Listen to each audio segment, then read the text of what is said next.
दोस्तों, हम लोग और हमारी बात के इस अंक में आपका स्वागत है। दरअसल आज इंदौर में लॉकडाउन को 6 दिन पूरे हो गए हैं। इन सब के बीच अच्छी खबर यह है कि मध्य प्रदेश सरकार और जिला प्रशासन ने कोरोना संक्रमण से लड़ने के लिए युद्ध स्तर पर प्रयास शुरू कर दिए हैं। इसी कड़ी में आज इंदौर में प्लेन की मदद से 9,250 रेमडेसिविर के इंजेक्शन पहुंचे, जिसे हेलीकॉप्टर की मदद से एयरलिफ्ट करके भोपाल, ग्वालियर, जबलपुर, खंडवा जैसे छोटे बड़े शहरों में भेजा गया। इन सब के अलावा सरकार ने ऑक्सीजन की व्यवस्था को भी मुकम्मल करने का भरोसा जताया है। इन सब के बीच आज जो स्थिति कोरोना संक्रमण की रही वो निश्चित ही चिंताजनक थी, क्योंकि अब कोरोना संक्रमण के मामले 1700 संक्रमित मरीज प्रतिदिन का ग्राफ खाली इंदौर में टच कर रहे हैं और मध्य प्रदेश में संक्रमण की स्थिति 8,000 के पार पहुंच चुकी है। इन सबके बीच चिंता की बात यह है कि जो मध्य प्रदेश सरकार ने एक सर्वे तैयार करवाया है, उसमें ये बात सामने आई है कि 30 अप्रैल तक मध्य प्रदेश में कोरोना की इसी गति के साथ 1,85,000 संक्रमित मरीज सामने आ सकते हैं, जिनमें से तकरीबन 51,000 लोगों को अस्पतालों में बिस्तर की जरूरत पड़ेगी। और ये बताया जा रहा है कि अगर यही रफ्तार रही तो तकरीबन 17,000 लोगों को उस वक्त बिस्तर नहीं मिल पाएंगे।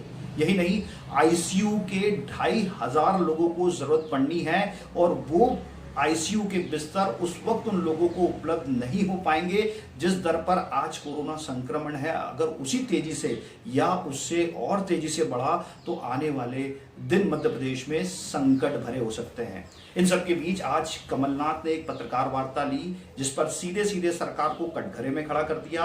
उन्होंने कहा सरकार 13 जिलों में ऑक्सीजन प्लांट डालकर ऑक्सीजन बनाने की बात कर रही है, जबकि होशंगाबाद जिले में एक ऑक्सीजन प्लांट का शिलान्यास किया था, जहां पर एक जिसे कह सकते हैं दीवार तक खड़ी नहीं हुई है, जबकि उसका शिलान्यास किए 1 साल से ज्यादा समय बीत चुका है। ऐसे में सरकारी व्यवस्था जो कोरोना को लेकर की जा रही है उसे नाकाफी बताते हुए पूरी सरकारी मशीनरी पर कमलनाथ ने सीधे तौर पर सवाल खड़े किए हैं।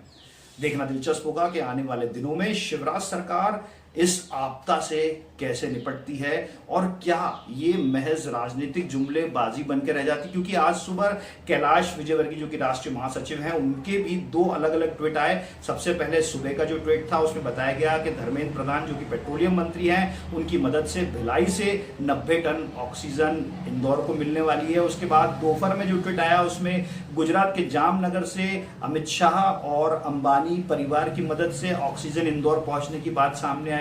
इन सब के अलावा ऑक्सीजन की अगर बात की जाए तो इन मध्य प्रदेश सरकार ने अब तक जिन राज्यों से करार किया है उसमें 670 टन ऑक्सीजन मध्य प्रदेश के लिए मांगी गई है, जबकि जो सरकार की स्टडी कह रही है वो कह रही है कि 30 अप्रैल तक अगर स्थितियां सामान्य नहीं हुई तो ऑक्सीजन की खपत जो वर्तमान में चल रही है वो 800 टन से ज्यादा है। ऐसे में सरकार इस आपूर्ति को कैसे पूरा करेगी, ये बहुत चिंता का विषय है और स्थितियां वाकई में संकटमयी है। ये बात खुद मुख्यमंत्री शिवराज सिंह चौहान भी कह चुके हैं। इन सबके बीच आज इंदौर में एक बात बेहद चर्चा में रही, वो बात ये थी, लोग बार बार इस बात की ओर इशारा कर रहे थे कि काश भारतीय जनता पार्टी ने भी अपना महापौर उम्मीदवार घोषित कर दिया होता तो शायद आज कांग्रेस के साथ कोई और भाजपा का उम्मीदवार मैदान में होता, भले ही वोटों के लिहाज से ही सही, लेकिन जनता के सुख दुख में खड़े होने के लिए भारतीय जनता पार्टी का एक और उम्मीदवार